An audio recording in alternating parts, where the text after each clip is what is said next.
Thì ở đây là mình nói về mà khi mình nói về trường hợp mà kỳ thị á, thì ông Don này có nói là như Chelsea có hỏi vừa rồi có hỏi là cộng đồng bây giờ chúng ta cũng biết rồi là những trẻ em bây giờ họ trên mạng xã hội rất nhiều, thì YouTube là một cái vấn đề mình Chelsea thấy là trẻ em ngày nay có thời gian mà khi mình lên rảnh rỗi lên YouTube thì có những cái từ ngữ trong đó nó rất là nhạy cảm, và có từ ngữ mà mình làm nó đi tới một con đường mình nói là kỳ thị với nhau, thì trẻ em đâu có biết gì đâu, thì họ sẽ bắt đầu họ nói theo.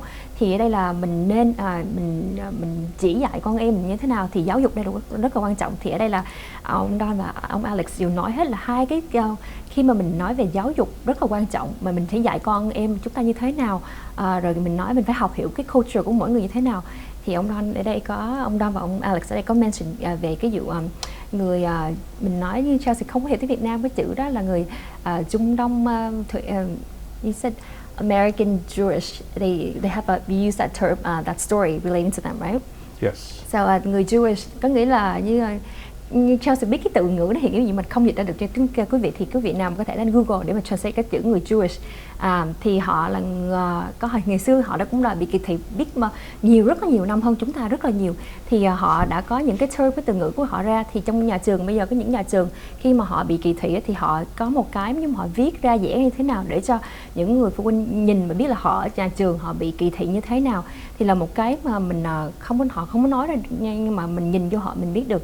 Thì ở đây có rất nhiều trường hợp trong những như Chelsea làm nhà trường thì thấy có những trẻ em họ rất là bị nhạy cảm, bị mình nói là từ cái kỳ thị mà họ có thể thành một chứng bệnh mà mình tự bế, họ bị buồn, về tới gia đình họ không biết nói như thế nào, thì chúng ta phải dạy dỗ cho con em của chúng ta như thế sau này để đừng có bị trường hợp đó. So speaking like even at school, children, students, they start out being being picked on because of it starts from bully to actually starts from racism and then to bully and then to depression. So there's so many people don't know. It starts out, it's not just something funny, but they don't know how the long-term effects. So can we give more examples or more stories on how it affects a child being bullied by how they look, how their race, or whatever they are? They're not, because they're not fit in one group of certain people. Sure, definitely. One other thing that I wanted to share is our agency have this human relations program that are working in different schools throughout Orange County. And our primary aim for that program is to help the school create safe and inclusive school environment. So anti-bullying, anti-racism, hostile environment, whatever it is in making students feel unsafe, we work with the school in partnership to address that. And in terms of talking and working with our students is that we have to empower them to speak up, right?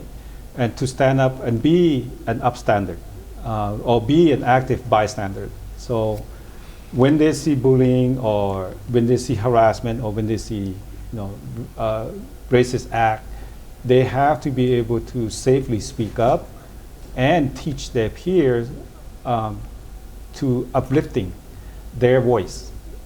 A lot of our AAPI students population oftentimes, like the Alex mentioned, we come from a culture that's very shy in nature, right?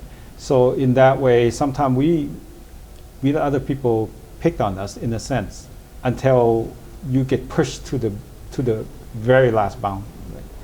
Right? And sometimes educators don't understand how to help with that. So in order for us to be able to be our own advocate and an advocate for others, we have to learn the tools to speak up. And the simple tool is, if it's safe to do so, we could interrupt that behavior, the biased behavior towards us. We could ask them questions like, why do you think that way? Why do you say that? Or if that doesn't work, also educate them. My own children, being Asian American, growing up in Central Orange County, predominantly Latino, right? Part of that is going through sharing their perspective with their classmates, so they could embrace them and having them to be part of a community. That's important, but it's a small step, but it go a long way. Thank you. Thì ở đây là khi mà Chelsea hỏi về làm sao mình giúp cho con em của chúng ta, như Chelsea nói, nhà trường bắt đầu họ bị giống như mình nói là bị bully, rồi sau đó họ bắt đầu từ cái đó mà biến thành cái bệnh là bệnh trầm cảm. Thì như thế nào mà giúp cho con em chúng ta không có bị trong tình trạng đó, thì ông Don đây có nói là mình phải dạy cho con em chúng ta có tiếng nói mạnh dạn hơn. Thì ở trong cái mình nói là cái xã hội của chúng ta ngày nay và cũng như ngày xưa thì người Á Đông của chúng ta rất là nhỏ nhen, chúng ta không có nói nhiều về những khi mà có chuyện gì xảy ra. Chúng ta rất là, mình nói là mặc cảm, không phải là mặc cảm không mà sợ. Chúng ta có một cái nỗi mà nhiều khi chúng ta bỏ qua hết, chúng ta không có để trong lòng. Thì nhưng mà những cái chuyện đó chúng ta phải dạy cho con em chúng ta, và bản thân của chúng ta phải đứng dậy để nói. Khi mình không nói thì người ta tưởng là chuyện nhỏ, thì cái chuyện đó nhưng mà ở trong một đứa nhỏ đó, cái không phải là chuyện nhỏ nữa, là họ bắt đầu xảy ra mà mấy cái chất tưởng tượng bắt đầu cứ đi học mà bị bully này kia, rồi về thì con em chúng ta sẽ buồn và bị trầm cảm. Thì mình phải làm như thế nào? Mình bản thân của mình là người lớn thì mình phải chỉ cho con em chúng ta phải mạnh dạn hơn như thế nào. Thì then I was saying that not just we don't just teach children how to speak up, but ourselves as an adult, we need to speak up as a whole. So now, speaking of that, how do we speak up as a whole in our community? Besides, what can we do? Well, to segue of what you talked about bullying, and I think what you're asking is also what can we do to change the perception of Asian Americans? And one of the things that, as I remember personally experiencing bullying when I grew up in Orange County in Westminster in Garden Grove, and it was because of, it was a small population back then, and I was being called, goop, chink, doing this, with the eyes, it affects you psychologically. And I think part of it's because of, currently we're talking about COVID and how the news is, and politicians are saying certain things negatively, Kung flu.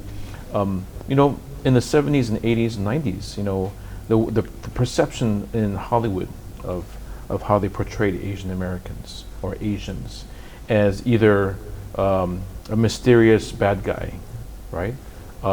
Or a very negative portrayal of Asians, always having accents, permanent immigrants, and being low class, or doing martial arts. That's all they do, right?